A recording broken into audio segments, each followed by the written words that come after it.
Assalamualaikum warahmatullahi wabarakatuh. Halo teman-teman semuanya. Di sini saya akan mereview sebuah buku terkait Uni Eropa. Yang mana buku ini menjelaskan tentang perkembangan, sejarah, struktur, dan juga kebijakannya. Nah, buku ini berjudul tentang The European Union: A Very Short Introduction. Apakah teman-teman pernah tahu buku ini atau pernah membacanya? Nah, buku ini menjelaskan tentang Uni Eropa secara ringkas, mulai dari sejarah, perkembangan, hingga struktur dan kebijakannya. Buku ini juga memberikan gambaran tentang bagaimana Uni Eropa berkembang dari awalnya sebagai komunitas batu bara dan juga baja, hingga menjadi entitas politik dan juga ekonomi yang kompleks hingga saat ini. Pinder juga membahas isu-isu kontemporer seperti proses integrasi lebih lanjut, kebijakan luar negeri, dan tantangan yang dihadapi oleh komunitas Uni Eropa. Dengan gaya penulisan yang jelas serta ringkas, buku ini cocok bagi pembaca yang ingin tahu atau ingin memahami terkait komunitas Uni Eropa. Namun secara singkat, tetapi buku ini komprehensif.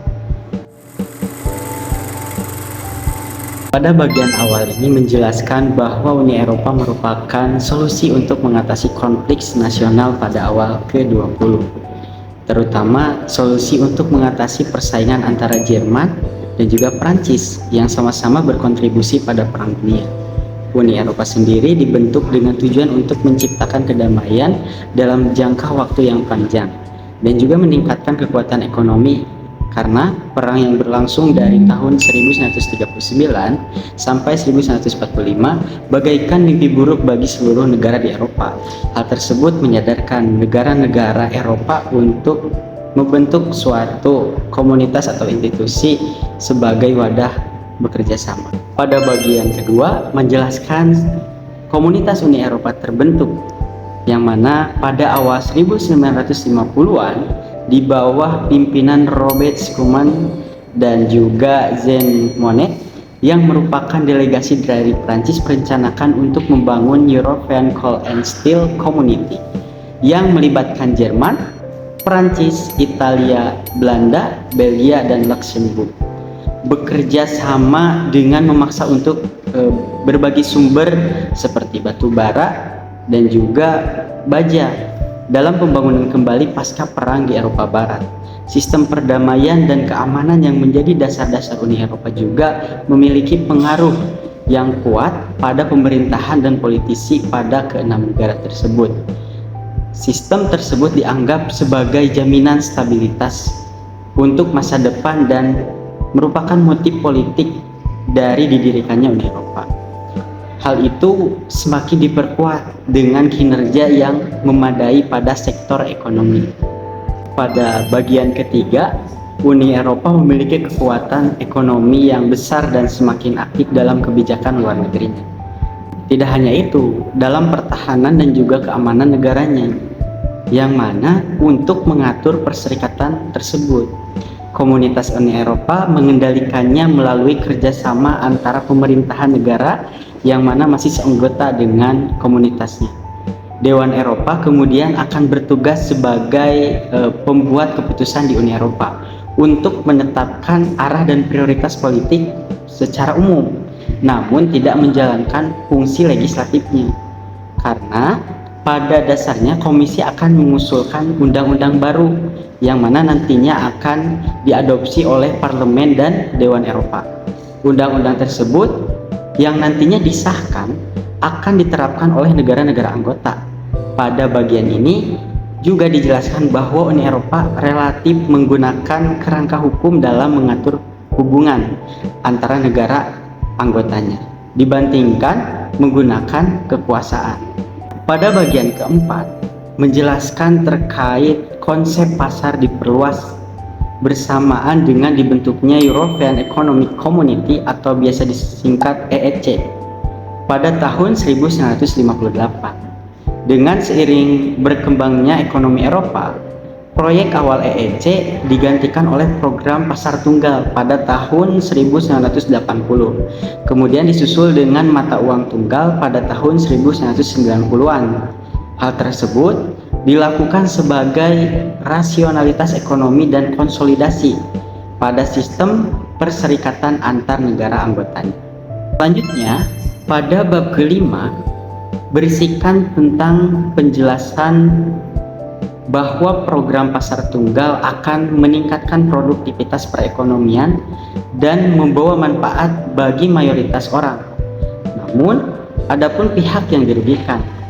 Hal itu membuat minoritas akan menuntut kompensasi yang nantinya akan berimplikasi pada anggaran perserikatan dan juga menimbulkan konflik antara orang yang membayar dan menerima.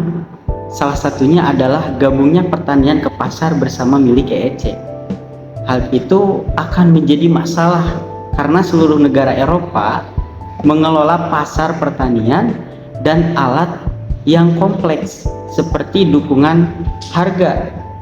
Guna dipastikannya pendapatan yang memadai bagi petani dan amannya pasokan makanan, hal ini menyebabkan pengelolaan pasar bersama menjadi rumit, dan untuk mengatasinya dibuatlah kebijakan yang mana mengatur harga produk yang utama dan diputuskannya Dewan Menteri Pertanian, serta pendapatan petani didukung oleh tingginya harga yang akan dibayar oleh konsumen dan subsidi dari pajak perserikatan.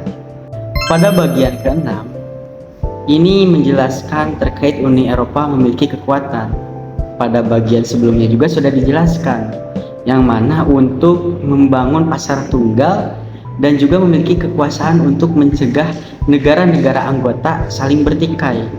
Maka pada bagian ini dijelaskan bahwa Uni Eropa memiliki wewenang untuk membuat kebijakan sosial serta lingkungan untuk mencegah konflik antara negara anggotanya. Pada kebijakan sosial berkaitan dengan hubungan perburuhan serta akan berfokus pada beberapa bidang seperti peningkatan lingkungan kerja, dan juga pada kebijakan ini berfokus pada dampak lingkungan dari barang yang diperjualbelikan. Diperjualbelikannya itu ya di pasar tunggal. Kemudian The Single European Age menetapkan kebijakan lingkungan dalam komunitas sebagai pencegah masalah dan juga menegaskan bahwa Uni Eropa memiliki tujuan untuk melestarikan, melindungi, dan juga meningkatkan kualitas lingkungannya. Nah, pada bagian 7 dijelaskan bahwa terdapat perjanjian Schengen yang menghapuskan kontrol di perbatasan bersamanya.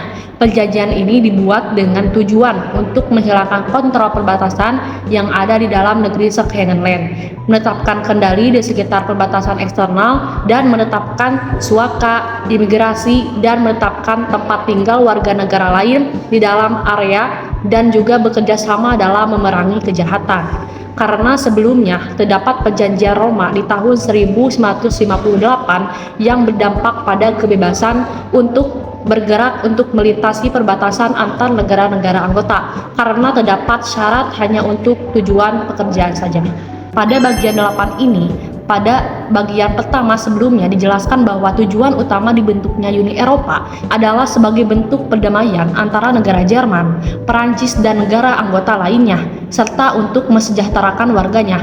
Hal tersebut mengakibatkan hubungan timbal balik antara negara anggota yang semakin kuat, namun hubungan eksternal juga diperlukan sejalan dengan kekuasaannya. Dan penjajah Roma memberi tarif eksternal sebagai instrumen kebijakan perdagangan dan memberikan bantuan pembangunan, sehingga Uni Eropa bersama negara anggotanya menjadi sumber bantuan terbesar dunia. Bagian 9 dijelaskan bahwa alasan umum negara yang akan bergabung ke Uni Eropa adalah mencari keuntungan ekonomi dan juga pengaruh politik.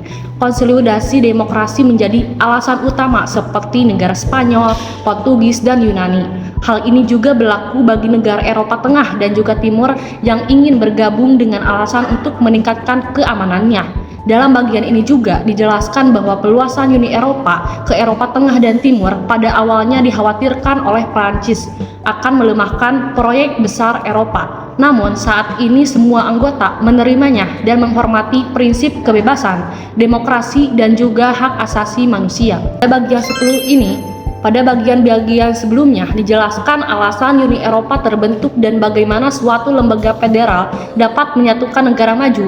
Maka pada bagian ini dijelaskan bahwa Uni Eropa dapat dijadikan sebagai contoh bagaimana untuk menciptakan dunia yang aman, damai, dan juga sejahtera. Karena tidak hanya berhasil dalam sektor perdagangan saja, tetapi Uni Eropa juga berhasil mesejahterakan kehidupan negara-negara anggotanya dan membangun jaringan hubungan dengan seluruh dunia. Bagian 11 ini dijelaskan bahwa Uni Eropa telah mampu mencapai tujuannya, di mana mereka memiliki kekuatan dan instrumen untuk bertindak. Uni Eropa juga berhasil memasuki negosiasi perdagangan dengan Amerika Serikat. Hal ini menunjukkan adanya potensi Uni Eropa sebagai suatu perserikatan untuk menjadi pemeran utama dalam dunia internasional. Nah, jadi secara keseluruhan, buku karya Johan Pinder ini menekankan pada latar belakang berdirinya Uni Eropa serta peran Uni Eropa. Buku ini juga menjelaskan bagaimana Uni Eropa berkembang sampai saat ini, mencakup kebijakan apa saja yang diterapkan, dan bagaimana hubungan Uni Eropa dengan negara anggota dan dunia. Nah, pada bagian akhir juga, buku Johan Pinder dan Simon ini mempertimbangkan masa depan Uni Eropa dan juga tantangan yang akan dilalui di masa depan. Sekian review buku The European Union, A Very Short Introduction, karya Johan Pinder dan Simon. Semoga bermanfaat ya. See you!